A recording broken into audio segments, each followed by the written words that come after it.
Hello, how are you? I am under the water. Please help me. Here too much raining. क्यों नहीं हो रहा 10x? क्यों नहीं हो रहा है 10x?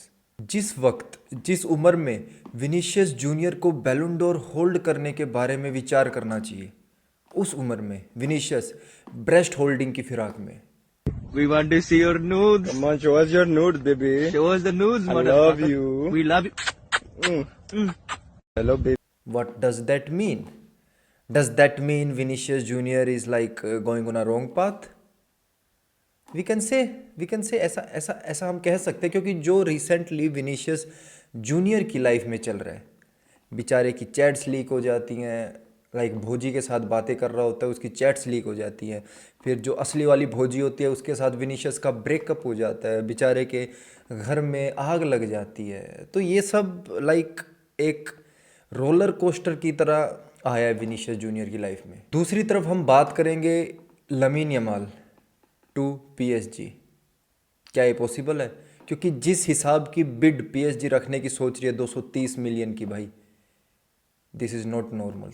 और इस वीडियो में हम बात करने वाले हैं रफीनिया के बारे में। मैनचेस्टर यूनाइटेड 120 मिलियन की बिड रखने की सोच रही है, और उसी तरफ दूसरी तरफ डैनी ओल्मो इंजर्ड है भाई, वो ट्रेनिंग में इंजर्ड हो जाता है भाई। तो उसके बारे में भी हम बात करेंगे। तो क्या हाल चाल है दोस्तों आप सबके?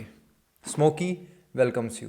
सबसे पहले हम बात करेंगे विनीशियस जूनियर के बारे में। हुआ क्या था आधी जनता को नहीं पता है। जिन्हें नहीं पता है तुम्हारा भाई बताएगा, मैं किस लिए हूँ बहनचो, मैं बताऊंगा भाई तुम्हें। एक ब्राज़ीलियन मॉडल है भाई जिसका नाम है एना सिल्वा, ठीक है, जो रहती है इंग्लैंड में। तो सडनली वो कहीं से आती हैं और है ना वो बोरी भर भर के विनीशियस जूनियर पे एलिगेशन लगाने लगती हैं। और प्रॉब्लम ये नहीं थी कि वो एलिगेशंस लगा रही है, एलिगेशंस लगा रही है तो लगाओ, बट मुद्दा ये था कि भाई वो प्रूफ्स के साथ एलिगेशंस लगा रही थी। उसके पास विनीशियस जूनियर की चैट्स की लाइक स्क्रीनशॉट्स वगैरह थे, उसकी वॉइस रिकॉर्डिंग थी, वो पूरी प्लानिंग के साथ आती है भाई। थोड़े प्यारे शब्दों में कहे तो हम कह सकते हैं कि एना सिल्वा ने विनीशियस जूनियर को एक्सपोज कर दिया भाई, बुरी तरह।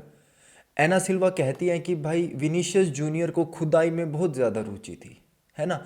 उसके मन में सुबह से लेकर शाम तक सिर्फ खुदाई के ख्याल चलते थे। उसकी जो बात थी वो खुदाई से स्टार्ट होती थी और खुदाई पर ही ख़त्म होती थी। ये चैट वगैरह भाई जब लीक हुई तो विनीशियस की बंदी है भाई, वो बोलती है कि भाई अब मेरा क्या रह गया है, मैं मेरी चूड़ी वूड़ी फोड़ लेती हूँ भाई। तो चूड़ियाँ फोड़ के विनीशियस की बंदी भाई विनीशियस से कर लेती है ब्रेकअप। उसके बाद विनीशियस जूनियर एक लाइक अपोलॉजी इशू करता है इंस्टाग्राम पे, बड़ा सा पर्चा लिखता है ना, दो चंद शब्द अपनी गर्लफ्रेंड के लिए लिखता है कि भाई तू अच्छी है यार, तू बढ़िया थी, बहन जो कमी थी ना तो भाई कमी मेरे में थी, I am the main culprit, मुझे चीज़ें अच्छे से हैंडल करनी चाहिए थी। तो ये सब चीज़ें विनीशियस जूनियर लिखता है भाई अपनी इंस्टाग्राम की स्टोरी पे, एक अपोलॉजी इशू करता है। तो भाई देखो यार कितना बुरा हुआ बेचारे के साथ। माना राइवल बंदा है भाई, हमें अच्छा नहीं लगता वो, बट इतना बुरा तो नहीं होना चाहिए भाई के साथ। और भाई जाके वो चीज़ें एक्सेप्ट भी करता है। सबसे बड़ी बात तो ये है भाई, क्योंकि उसके पास कोई और ऑप्शन नहीं होता। एना ने विनीशियस जूनियर के लिए कोई भी ऑप्शन नहीं छोड़ा कि भाई तू इस रास्ते में घुस के बच सकता है। नोप नोप, उसने सिर्फ मुंह से बोल के एलिगेशंस नहीं लगाए, वो प्रूफ्स के साथ आई थी, ठीक है। और उसके बाद बेचारे के साथ और बुरा होता है यार। मैड्रिड में उसका एक विला है, ठीक है, जहाँ पे एक सोना रूम है, ठीक है, जहाँ पे प्लेयर्स भाई सोना वोना लेते हैं। हमने क्रिस्टियानो भैया को भी देखा है, बहुत प्लेयरों को देखा है। तो वहाँ पे भी कुछ मतलब फ़ोटोज़ लीक होती है, विनीशियस जूनियर की फ़ोटोज़ वायरल होती है ट्विटर पे, लाइक सोशल मीडिया पे होती हैं वायरल, ठीक है। जहाँ पे एक फ़ोटो में तो क्लियरली दिखाई देता है शीशे में विनीशियस जूनियर की, मतलब भाई वो उस फोटो को ले रहा है, उसकी रिफ्लेक्शन दिखाई देती है।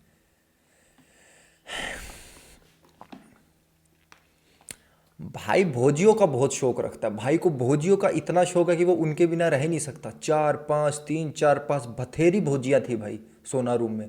तो क्या होता है भाई, उसी सोना रूम में आग लग जाती है, लिटरली आग लग जाती है। कुछ लाइक इलेक्ट्रिक फायर की वजह से वहाँ पे आग वूग लग जाती है और सब जल के राख हो जाता है भाई, ठीक है। तो अब कुछ लोगों का कहना है कि भाई विनीशियस जूनियर ने ये जानबूझ के कराया। भाई क्यों कराएगा वो? विनीशियस जूनियर उस वक्त वहाँ था भी नहीं जब आग लगी थी, तो वो तो कहीं और ही जगह था भाई, किसी और जगह पे था वो।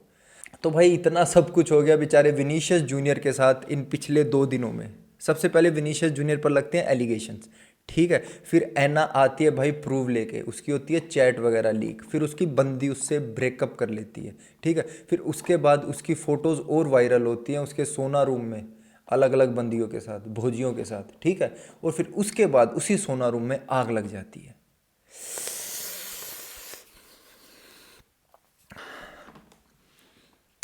भाई ऐसा इतना बुरा भगवान भाई दुश्मन के साथ भी ना करे भाई, ना ना भाई। भाई मैं दुआ करता हूँ भाई को थोड़ी स्ट्रेंथ मिले विनीशियस जूनियर को, और वो बोलने से नहीं, सिर्फ लिटरली मैं चाह रहा हूँ अगले सीज़न में ज़रूर से 10x परफॉर्म करे भाई। इसी के साथ हम बढ़ते हैं अगली न्यूज़ पे। खबर आ रही है कि भाई मैनचेस्टर यूनाइटेड बिड रखने वाली है 120 मिलियन की फॉर रफीनिया।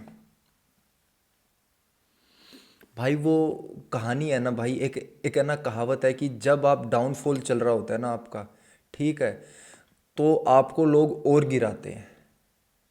अब क्लब्स को पता है भाई, क्लब्स को पता है कि बारसा को पैसों की ज़रूरत है, ठीक है, हम लोग फाइनेंशियली स्ट्रगल कर रहे हैं, तो क्लब्स को पता है कि हम उन्हें 120 मिलियन 125 मिलियन दे के एक बढ़िया प्लेयर हम इजीली पुल आउट कर सकते हैं, और वही कर रहे हैं। रफीनिया के लिए 120 मिलियन यूरोस, क्या लगता है बारसा करेगी एक्सेप्ट?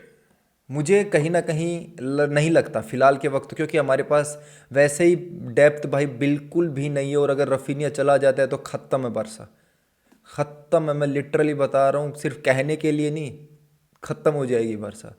तो भाई ये रूमर्स तो चल रही हैं, 120 मिलियन की बिड आई है, तो मेरे हिसाब से तो ऐसा नहीं होने वाला भाई। बारसा कभी भी, Barca will never cell Raphinha भाई, वो हमारी टीम की बैकबोन है भाई, वो चला गया तो कुछ भी नहीं है। और जो फिलहाल के वक्त हांसी फ्लिक का गेम स्टाइल है भाई, उसमें जो हमारे विंगर्स को ट्रैक बैक करके डिफेंड करना पड़ता है, वो सबसे बेटर हमारी टीम में रफीनिया कर रहा है आज के वक्त।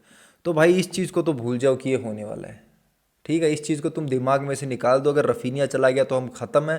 पहली बात तो रफीनिया जा नहीं रहा। इन केस कुछ जादू टोना करता है रूबन एमिरो, मैनचेस्टर यूनाइटेड कुछ करती है भाई, ठीक है, डैको को घर पे बुला के मोलेस्ट वगैरह करती है, तो लाइक डैको वैसे थोड़ा हॉर्नी है भाई, बहुत तुम लोगों ने क्लिप्स वगैरह फोटोज़ वगैरह देखी होंगी उसकी, कुछ भी हो सकता है, बट मैं नहीं देख रहा हूँ रफीनिया को मैनचेस्टर यूनाइटेड में जाते हुए। दूसरी तरफ बात करते हैं डैनी ओल्मो की इंजरी की। डैनी ओल्मो भाई ये ली फोनते बोलते हैं कि भाई वो ट्रेनिंग में ही उसको कुछ दिक्कत थी, वो आया था तो थोड़ा डिस्कम्फर्ट सा फील हो रहा था। भाई यार क्यों डैनी ओल्मो यार, मैं I want to ask you a question, why always you, why always you? Injury prone है भाई बंदा, मैंने वीडियो बनाई थी अगर आप लोगों ने देखी हो तो, डैनी ओल्मो के बारे में, कि बंदा लिटरली इंजरी प्रोन है। 2021 के बाद उसने लाइक 70-80 के अराउंड मैचेस मिस कर दिए होंगे भाई इंजरीज़ की वजह से।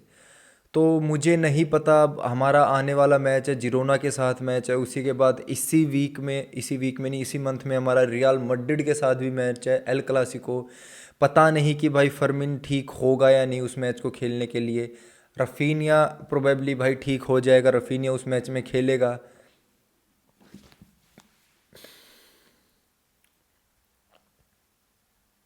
आई एम सैड यार, I am sad for my team, literally बता रहा हूँ।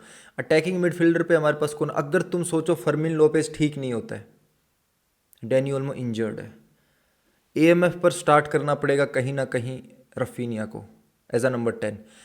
और जो रूमर्स अभी चल रही हैं, बातें चल रही हैं भाई, लाइक मुझे गुप्त सूत्रों से पता लगा है कि हांसी फ्लिक अभी सोच रहा है कि मैं नंबर 9 रैशफोर्ड को खिला रहा हूँ, लेफ्ट साइड में खिला रहा हूँ रफीनिया को, और राइट विंग पे मैं खिला रहा हूँ लमीन यमाल को। ये चीज़ मुझे बहुत ज़्यादा इंटरेस्टिंग लग रही है भाई, क्योंकि हमें पता है कि रैशफोर्ड जितना ज़्यादा लाइक बॉक्स में रहता है उतना ज़्यादा वो लीथल रहता है, उतना ज़्यादा लाइक वो डेंजर रहता है भाई ओपोजिशन टीम्स के लिए, है ना। तो I am excited to see that, आपको भी एक्साइटेड होना चाहिए भाई बहुत ज़्यादा। तो देखते हैं भाई क्या कुछ रहता है ओल्मो की, अभी लाइक पता नहीं है कि वो कब तक इंजर्ड रहेगा, क्या पता उसको लाइक थोड़ा मोड़ा मसल स्ट्रेन हो भाई, मैं तो होपफुली यही सब हो भाई, मैं तो यही उम्मीद करता हूँ, है ना।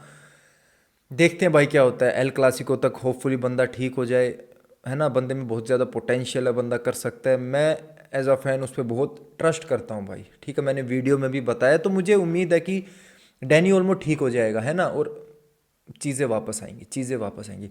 दूसरी तरफ हम बात करते हैं इस वीडियो की सबसे लास्ट खबर, लमीन यमाल टू PSG।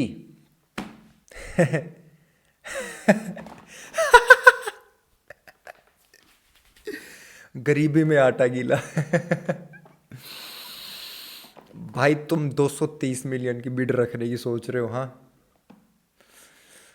भाई, मुझे पता नहीं क्यों ऐसा लग रहा है कि बार्सिलोना इसके लिए मान जाएगी। लिटरली बता रहा हूँ, मुझे ऐसा लग रहा है बार्सिलोना 230 मिलियन लेके लमीन को बेच देगी और 120, 30, 150 तक दे के वहाँ से ले आएगी, ओलिसे को ले आई। ठीक है, ओलिसे को ले आए, बहनचो बच गए पीछे 70-80 मिलियन। 70-80 मिलियन तुम स्पेंड कर दो एक बढ़िया से सेंटर बैक पे या एक बढ़िया से नंबर 9 पे। सेट है, लौड़ा सेट है, घंटा सेट है भाई। लमीन यमाल तुमने बेच दिया ना भाई, तुम बिक जाओगे, मैं लिटरली बता रहा हूँ। वैसे लमीन यमाल का रिलीज क्लोज 1 बिलियन है भाई, 1 बिलियन है। तो भाई ये जो रूमर्स है ना भाई, ये तुम कम पढ़ा करो यार, तुम पढ़ा मत करो, तुम मेरी वीडियो आके देख लिया करो। अगर तुम्हें रूमर्स जानना होता है तो ये हार्ट अटैक होता है भाई, रूमर्स लिटरली हार्ट अटैक देती है भाई। मैंने जब देखा कि भाई हमारी टीम के दोनों विंगर्स पे रूमर्स चल रही हैं कि भाई एक मैनचेस्टर यूनाइटेड जा रहा है 120 में, एक भाई 230 मिलियन की बिड रखने वाली है PSG। क्या करें भाई, हम खेलना छोड़ दें? हैं, खेलना छोड़ देते हैं भाई। फाइनेंशियली स्टेबल हम है नहीं, प्लेयर्स मतलब हमारी टीम में डेप्थ है नहीं। जो गिने चुने प्लेयर हैं उनको तुम लाइक ले जाओ, हमें लाइक पैसों का लालच देके। पैसों से थोड़ी ना क्लब चलेगा, क्लब तो प्लेयरों से चलेगा। माना भाई प्लेयर पैसों से आएंगे, डजेंट मीन कि अब तुम बहन जो तुम्हारे उस प्लेयर को बेचो जो जिसको हर फुटबॉल लेजेंड, हर फुटबॉल प्लेयर कह रहा है कि भाई ये अपकमिंग स्टार है, अपकमिंग स्टार है, ये रूल करेगा फुटबॉल को, उसको तुम नहीं बेच सकते। ठीक है, तो भाई और बारसा वैसे भी भाई कहीं ना कहीं हमें पता है, एज अ बारसा फैंस हम जानते हैं कि बारसा चीज़ें हैंडल करने के मामले में, पैसे हैंडल करने के मामले में, ट्रांसफ़र हैंडल करने के मामले में बहुत ज़्यादा वीक है भाई। तो मैं ये हाथ जोड़ के भगवान से दुआ करता हूँ कि ऐसा कुछ ना हो। मैं रफीनिया को भी चाहता हूँ बारसा में ही रहे, मैं लमीन यमाल को भी चाहता हूँ। मैं सोच रहा हूँ यार, अराउहो के लिए क्यों कोई बिड नहीं कर रहा है? Why no one is bidding for Ronald Araujo? He is freaking beast man. उसको लेके जाओ यार, दो हमें 70-80 मिलियन, 80 मिलियन दो, जुवेंटस लिंक विंक करो यार, जुवेंटस तुम्हें ज़रूरत है भाई। ठीक है, वहाँ से मैं कह रहा हूँ इसको भी ज़रूरत है कहीं ना कहीं, मैनचेस्टर यूनाइटेड को। 3 एट बैक वो लोग खेल रहे हैं, लूक शो को स्टार्ट करा रहे हैं, हैरी मैग्योर को स्टार्ट करा रहे हैं, हो गया भाई। ले जाओ 120 में नहीं, मैं तुम 120 में रफीनिया लेके जाने की सोच रहे हो, तुम 80 में अराउहो ले जाओ। रफीनिया को तुम कहाँ खिलाओगे? तुम्हारे सिस्टम में भाई रफीनिया बैठे हैं, लेकिन तुम्हारे पास ऑलरेडी नंबर 10 है। तुम कुनिया को नंबर 10 खिला रहे हो, तुम मेसन माउंट को नंबर 10 खिला रहे हो। ठीक है, तो तुम लाइक तुम्हारे पास अहमद डियालो है जिसको तुम नंबर 10 खिला सकते हो, रफीनिया को तुम कहाँ खिलाओ? नंबर 10 खिलाने की सोच रहे हो ना? मत खिलाओ लाला, मत कर लाला, मत कर भाई, मत बिड रखो भाई हमारे प्लेयरों पे। मैं बस यही कहना चाहता हूँ वीडियो के अंत में। तो लोंडो, अगर तुम्हें वीडियो अच्छी लगी हो तो भाई चैनल को ज़रूर से सब्सक्राइब करना, लाइक करना, शेयर करना। मिलते हैं अगली वीडियो में, तब तक के लिए good bye, take care, peace out.